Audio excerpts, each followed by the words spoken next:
Hi everyone, and welcome to the Esperanza Center's online volunteer ESL tutor training. If you haven't met me yet, I'm Eric Seymour. I'm the volunteer and outreach coordinator with the Esperanza Center, and today I'm going to walk you through an introduction to tutoring in our ESL program and hopefully answer a lot of questions that you might have.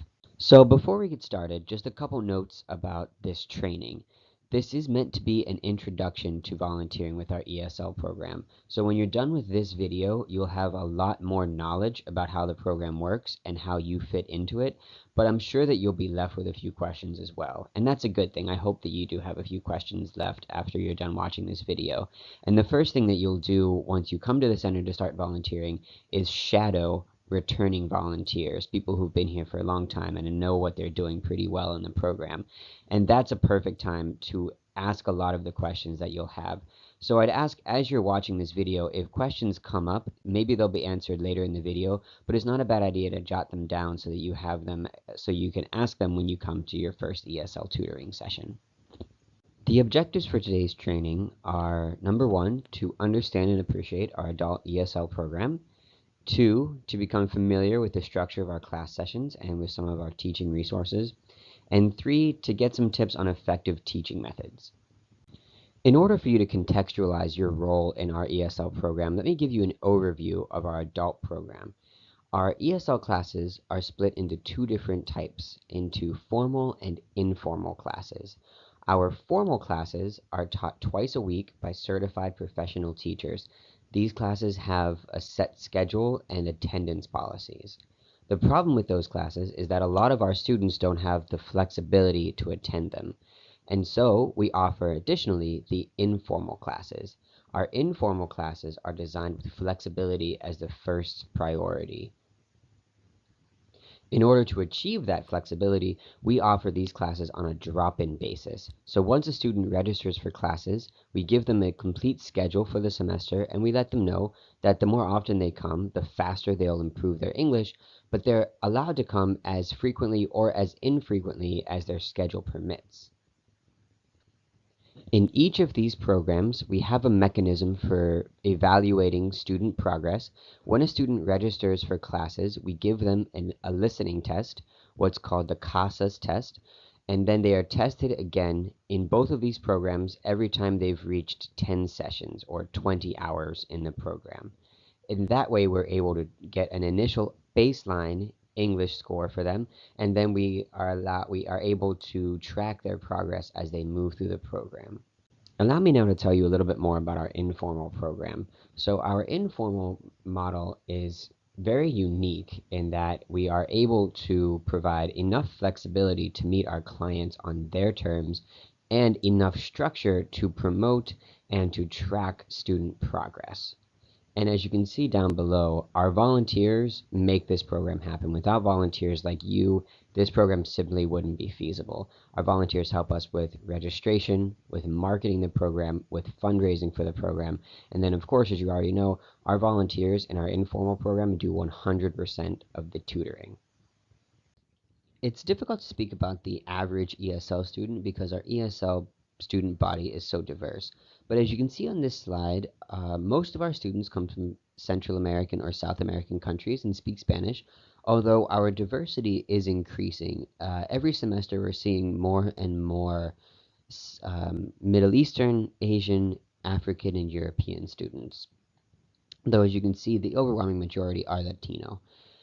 We see adults, so anybody above the age of 16, and we also see a pretty even split between men and women. We're also seeing a greater number of returning students, so that means fewer new students and more students who already have sort of a foot in the door when it comes to their ESL. But we are seeing, always see varied levels of English proficiency, many beginners, but like I said, many people who have at least some exposure to English and to ESL specifically.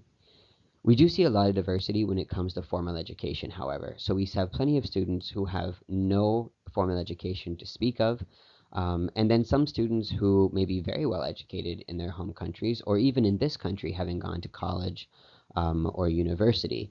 And so obviously this difference will inform the way that you teach. Some students you might actually be teaching the alphabet to, and some will already have a lot of exposure to the English alphabet and will just need help with pronunciation and speaking.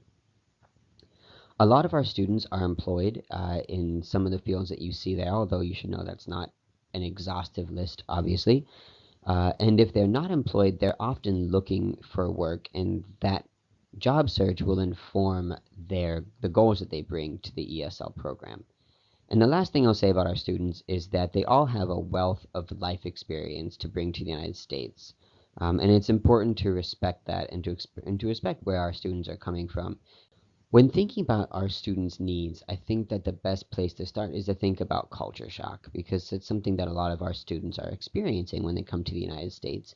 And the definition that we use for culture shock is the personal disorientation a person may feel when experiencing an unfamiliar way of life due to immigration or a visit to a new country or to a move between social environments. So obviously, anybody coming to the United States for the first time is probably experiencing some level of culture shock. A lot of our students might not be anymore. A lot of them are likely residents of the United States for at least a few years, and they've probably gotten over this initial culture shock. But a lot of them come within the first month or so that they come to the United States to start learning English. So it's important to keep their needs in mind. And you can see some of their needs up here. Obviously, communication is number one, communicating with English speakers in practical situations at the bank, at the grocery store, at the hospital, at their child's school, places like that. And obviously, they're all, looking to create a life in the United States, and learning English is often the first step to accomplish that. They may be looking for employment, they may be looking for information to help their children with school, and they may need to be able to at least have some functional literacy in English to get by in this country. This slide is very important. Here we're going to talk about how you as a teacher can respond to some of our students' needs. Some of this information will seem pretty obvious and self-explanatory, but it's all very important. And the most important thing is the first bullet here, respect the student as an adult. This, like I said, will probably seem very obvious, but it's easy to forget when you're teaching something like the ABCs or counting to 10, but all of our students in this program are adults and should be treated as such. Another important thing to remember when you're teaching a student is to keep the focus on speaking English. And a lot of our students are Spanish speakers with almost no English to speak of, and it's Spanish, and you're Spanish if you speak any, or any other language that you might encounter, Arabic, Chinese, Farsi, things like that. It's easy to slip into those languages and have conversations because all of our students are very interesting and eager to talk to you, but you want to make sure you're keeping the focus on English. So only slip into the other languages that you might speak to clarify something, and be sure to go back to English as soon as possible. And if you are translating something so that people can understand it better, if you're translating something to English for them, try to translate in chunks so that you're using discrete pieces of a sentence to explain something instead of expecting them to understand an entire sentence in English. Another thing that might not be as obvious as that is to avoid what we call teacher talk.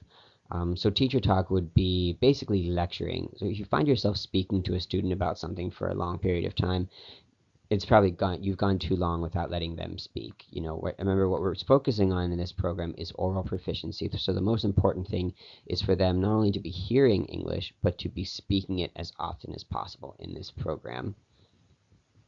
And really, in general, your talking should be minimal. The more that you can get your students to do the talking, the better they'll be. One very important thing to keep in mind when you're tutoring English as a second language is the difference between learning a language as a second language and learning a language as a foreign language.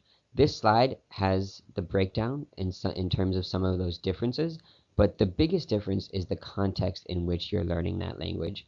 When you're learning a language as a foreign language, you're learning it in isolation from a real life context, from real world situations. When you leave that learning environment, whether it's a class in high school or college, you're not expected to speak that language outside. So in high school, when you're learning Spanish, you're not expected to speak Spanish in geometry class. You're not expected to speak Spanish at home or with your friends. When you're learning a language as a second language, everything you're learning is something that you could potentially use the second you walk outside of that door. So everything is taught in a very real life context and is much more practical. And the students that are learning English as a second language are a lot more goal oriented and less interested in the theory or the grammar of that language and more interested in the practical applications. So just know that all of the students that you'll be working with are second language learners. They're learning English as a second language. For the next few slides, we're going to talk about getting to know your students. And when I say getting to know your students, I don't really mean as people or as individuals. I mean getting to know your students as ESL learners and extracting what you need to know about them to inform the lesson plan that you're designing for these sessions. So of course, when you first meet your student, if it's the first time that you've been working with them, you will have plenty of time to get to know them as a person. But here we're talking about getting to know the students as learners so that you can adjust and adapt your teaching style and your lesson plan for each of them. So each student in our program is assigned a folder, and this folder has a lot of helpful information that will let you get a snapshot of who they are as an ESL student. What's inside, and we'll go through each of these things in more detail, are a skills and abilities chart, demographic information on that student, a writing sample from that student's goals, and notes from every teacher that that student has worked with in this program. This is the skills and ability chart, so this is stapled to the front cover of each of your students' folders. When you're given a folder, you'll be told what level that student is, and it's also written on the front of the folder if you forget. So this basically breaks down what different levels look like in real terms. So we have literacy, low beginner to beginner 1, and then high beginner to beginner 2 broken down here. So this is what, if literacy and low beginner and high beginner are somewhat abstract terms for you, and they likely are, this is what that basically looks like. And you can pause the video if you want and look through this to kind of get an idea of what each of these learning levels look like. But like I said, you will have this again in each of the folders, and you'll get to know what this looks like after a few sessions in each of your students. You'll start to recognize the difference in a real sense of what a low beginner looks like versus what a high beginner looks and sounds like. The first place to look when getting to know a student as a learner is their intake sheet, which is conveniently the first sheet that you'll see in their folder. And on this intake sheet, we have a lot of demographic information, of course, their name, date of birth, things like that.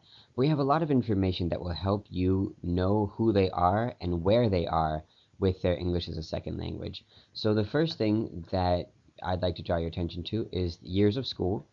This shows the years of formal education they've received, and this is helpful to you particularly to know where the person is with literacy. Anybody who has fewer than 6 years of education, it's safe to assume that they might not read or write as well as other people. And that's good to know this so that you don't inadvertently embarrass somebody if you're working with multiple students, and just so that you can tailor your lesson to include more speaking exercises and less writing exercises. And though we do incorporate writing and reading into our curriculum, the focus is learning to speak English, not necessarily learning to read or write English or learning to read or write in general. Another thing that you'll see on this intake sheet is how long that student has been in the United States, at least how long they had been in the United States when they first registered with us. This helps you to know roughly where they are with their English. Again, there are exceptions to every rule, but for the most part, a student who's been here for a few years, let's say 5 years or more, likely has accrued some amount of English in their time here, just through experience, through sort of cultural osmosis and being exposed to English in different ways along those 5 years. Like I said, there are exceptions to every rule. You'll meet students who've been here for a very long time but have just been very isolated or have just never really had the chance to meet or work with native English speakers and haven't really had the ability to improve their English at all. And you'll also meet some students who have not been here very long but have taken English in the past, perhaps as a foreign language in their home country, and have some basic level upon which they can build when they get to the Esperanza Center. But generally, like I said, knowing how long someone's been in the United States can help you determine what their level is, how much they've learned along the way. And lastly, we have whether or not the student has studied English before. And it almost goes without saying that if they have, of course, they will have, again, some sort of basic level that they can build upon when they get here. What you're looking at here is a student goal sheet. So we ask each of our students to fill this out when they register for classes. This sheet will have some generic goals that they might have with their English as a second language, and then we ask them to write some specific goals down here. So when you take a look at this, this will give you an idea about what that student wants to get out of their time with you, and it'll help you tailor your lesson plan. When getting to know a student, perhaps the most important section of the folder are the teacher notes. And these are notes that each teacher that's worked with a student has left. And some students who've been here for very little time, or perhaps even for the first time, obviously won't have very much there. But then some of our students will have pages upon pages of these notes because they've been here for a long time. It's advisable not to waste your time with things that have happened months and months ago, but to skip to some of the more recent sessions so that you can see what they're working on right now. Some of the notes that you'll see from previous teachers will include records of what they taught to that student, including topics, activities, contents of the session, things like that. Also, they should include resources, be that a textbook or an online resource or some sort of game. Hopefully that teacher will have recorded some information about what that student is struggling with and what some of their recent triumphs are. And then we would encourage you to definitely leave information that will be helpful for the next tutor. So information about the type of learning that they have. Their learning style is very important. Things like quick learner, easily distracted, needs help with pronunciation, doesn't seem to get along with others. Things like that are helpful to inform the next teacher of what they're getting into. We'd also ask when you're leaving your summaries of your lessons to remember to write the date, including the year, and your name, in case we would need to do any sort of follow-up with you. So over the next few slides, we're going to show you some examples of notes that previous tutors have left. And just so you know, all of these are verbatim. These are taken directly out of student folders. So this first example, you can see up top, this is not what we want to see. So somebody wrote under books and pages, working hard, subjects covered, learn writing, and the section literally says something about the student that will help the next teacher, and all they wrote is doing well. So obviously, if you were to imagine yourself coming into an English as a second language session, and you looked at this, and this is the information left for you from the previous teacher, this doesn't really help you to learn much about the student. Another common thing that we see is very nice. And while this is nice to say about a student, it's pretty universal. Most of our students are very, very nice. I'd hazard to say all of our students are very nice and they're very grateful for your time. And while that's good to know, it doesn't really help the next teacher in terms of planning a lesson. So this is obviously something that we would want to avoid. You want to include a little more detail in this. Here you see a better example of what a teacher has left in the notes section. So you can see under books and pages, they listed the actual book, although they left off the pages. They listed a subject that was covered, and under the notes, they're eager to learn, needs work on reading, limited vocabulary, does well with repetition. So if you were to read this, obviously this would help you somewhat in planning a lesson for the student, but it doesn't help you quite as much as perhaps you would like to see. So here we have a very good example of what somebody has left written in one of the notes sections. So here under books and pages, you can see not only did they list the book, they also listed the page numbers, which would be helpful if you wanted to reference that. They have a much more complete list of the subjects that were covered in the lesson: family roles, living in Baltimore, writing simple sentences, etc. And then something about the student that will help the next teacher: fast learner, though quiet, needs vocab work, and how to phrase things in sentences. Some pronunciation work needed. Enjoyed working with others. So this is very explicit and talks not just about their learning style, but also talks about things that they worked on, how they work with others, things that they need more improvement in. So this would help you if you were to come in with this student for the first time ever, reading a note like this, and hopefully perhaps a few other notes from other teachers with a similar amount of detail. This would arm you pretty well when it comes to planning a lesson for this student. So now we're going to talk about the actual teaching and what that looks like in our session. The most important thing to know when it comes to teaching our students is what our curriculum looks like.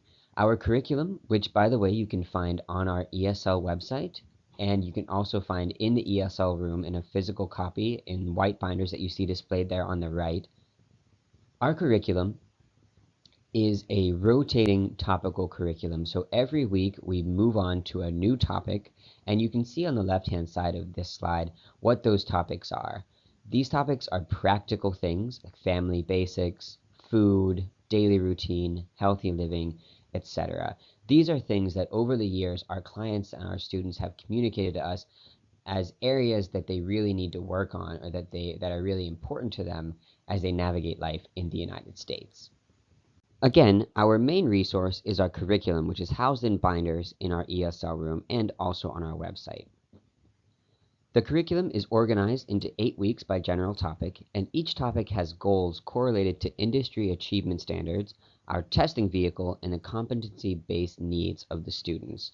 Each goal is broken down by proficiency level, and there are suggestions for textbooks, games, visuals, software, programs, and homemade materials to support you in teaching that goal. There are additional resources for teaching grammar, teaching low literacy students, and how to effectively utilize the 2-hour time session, and more. This is just a more complete list of some of the resources that we have available both in our room and online for our volunteer tutors. I'll mention that we do have 21 laptops in our English language program, and you're welcome to make use of them if you'd like to do something online with your student. We also recommend that you come in, at least when you're getting started, 15 to 30 minutes early so you have a chance to familiarize yourself with the wide array of resources that we have for you. Another great thing to remember is that perhaps the best resources that we have are ESL staff themselves. There will always be a staff person on hand when you're tutoring. So if you have a question, if you're hitting a roadblock, if you're just looking for inspiration when it comes to planning a lesson, don't be shy about asking those questions or bringing those problems to our attention. We're always happy to help. At this point, you're probably wondering how our classes work. So this is generally the timeline of a class. Like I said, we ask our volunteers to arrive a little bit early, they sign in, and then we give them name tags. And then as the students start to sign in, we pull their folders and collect them and start to divide them up by level in case we have to group them together. Then, once we reach sort of a critical mass of students, we start to assign students to different tutors. So we'll give you that student's folder so you have a few minutes to see who they are and get to know them using the information we talked about a few slides ago. And then you can sit down with your student, look at the curriculum, look at the topic of the week, and decide on a few goals that you'd like to work on with that student in that session. Then you would excuse yourself, go grab some resources, textbooks, activity folders, games, whatever you really want to use. And then you would sit down and start the lesson with them. Each student that you work with will have a different level assigned to them, and we assess these levels when a student signs up for the classes. We administer an oral exam so we have an idea of their oral proficiency, and then we test the students after they attend 10 classes. So each 10 classes we give them the test again, and the tests get harder as they progress through their English. So this is the breakdown. Obviously you can see there are 6 different categories, 6 different levels of students from literacy to advanced. And I know that this seems abstract, and we talked a little bit about what each of these levels look like when we talked about the graph, but here we're going to talk about how to teach to each of these different levels. Literacy is what we call the lowest level of student that we would see in our program. Obviously, with somebody who's just starting to learn English, you want to keep things simple. So you're focusing on the alphabet, numbers, colors, and very simple vocabulary and pronunciation. Some of the things that you can use are picture dictionaries, or what we call realia, which are just models of real-life objects to practice and reinforce vocabulary. You're also welcome to make use of our facility if you're working on kitchen vocabulary, for example, and that student is a visual learner or a tactile learner. It's not a bad idea to take them into our kitchen so you can use that to build on their vocabulary.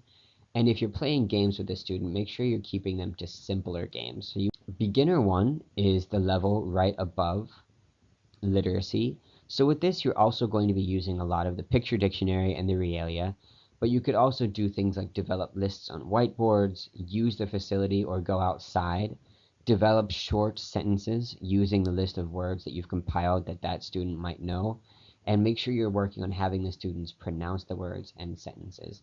With beginner 1, you're still going to want to keep it pretty simple. So this slide shows the differences between literacy and beginner, and what I'd like to emphasize that the only big difference is the level of complexity. You might be using a lot of the same tools and techniques to teach both of these types of students, but with beginner 1, you're beginning to get a little bit more complex. You're beginning to get a little more higher level when it comes to the English that you're teaching.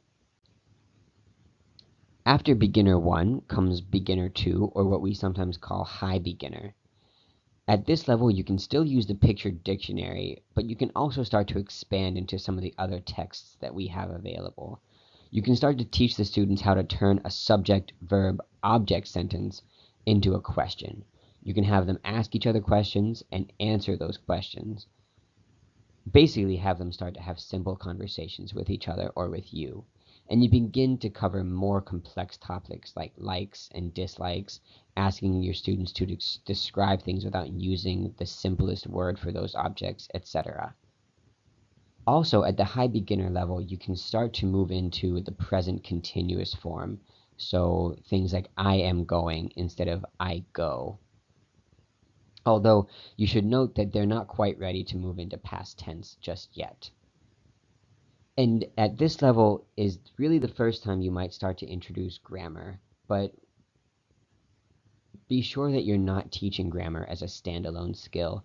Here, anytime we're teaching grammar, we're teaching it in context. That is to say, we're teaching them as much grammar as they need to know to be able to speak or to understand something. We're not teaching grammar so that they understand the grammar. And at this level, or at any level really, if you're curious about how complex you can make a sentence, or you can expect your students to make their sentences, a good guide is to use one of the books that we have in the curriculum. And the sentences used in those books are pretty indicative of the types of complexity that you can expect and that you can use with that level of student. So again, we're showing beginner 1 versus beginner 2 here, or low and high beginner. Here, what you can see is basically you are using the same type of lesson plan and utilizing a lot of the same resources, but your beginner 2 lesson plan will just be more complex and more involved than the beginner 1. After the beginner levels, we move into intermediate levels, including intermediate 1 and intermediate 2, or sometimes called low and high intermediate. An intermediate 1 student could do something like the activity that you see listed on this slide, and I'm not going to go into that activity in too much detail just in the interest of time, but something using an illustration and asking a student to describe or to have a conversation about an illustration or a photograph would be something that an intermediate level student would be able to do. Depending on their literacy level, you could also use stories to teach English to an intermediate level student. An intermediate level student is also able to move into past tenses, and first you would start with simple past tenses and then you can move into irregular past tenses if the student is getting it. And what I want to make the most clear about an intermediate level student is that the biggest difference between someone who is an intermediate and someone who is a beginner level student is their level of confidence with English. So an intermediate student is somebody who is a little more confident enough to take risks with their language, to speak a little bit more quickly, to be a little braver with the vocabulary that they use, with the words that they use, and just to be a little more forthcoming when it comes to speaking and interacting with you. That's how we start to see, when we start to know the difference between an intermediate and a beginner student, is when we start to see them take a little bit more risk when it comes to their English. After intermediate 1 comes intermediate 2, or high intermediate. And again, I'm not going to go into the activity listed here, but this activity is something that an intermediate 2 student should be able to do.